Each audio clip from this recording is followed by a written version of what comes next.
Почитуван заменик председател, почитувани колеги пратеници, пред се ми представува чест што моето прво обраќање пред оваа комисија е токму на тема од мојата стручна област, затоа што здравството како клучен показател за развојот и благосостојба на една држава не смее да зависи од поединечна волја, туку мора да биде засновано врз јасни и еднакви правила за сите. Овој предлог закон навлегува директно во суштината на довербата и во јавното здравство, како и во институциите. Начинот на вработување на здравствените работници не е техничко прашање, туку е суштинска системска корекција која воведува транспарентни, објективни и мерливи критериуми.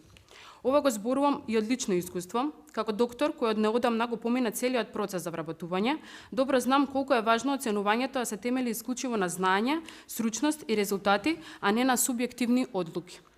Тоа е особено значајно за младите лекари кои вложуваат години труд и очекуваат фер и правечен третман.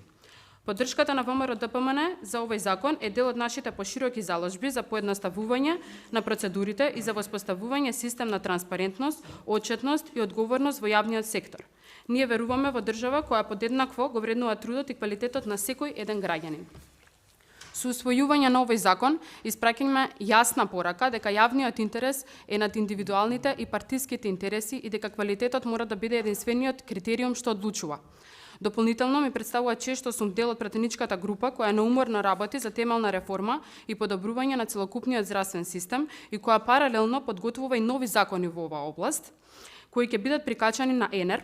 Со ова ќе ги регулираме прашањата поврзани со вработување како начин за поддршка на најдобрите студенти, како и начинот на селекција на специјализантите и многу други суштински реформи кои ќе изградат квалитетен и одржлив здравствен систем.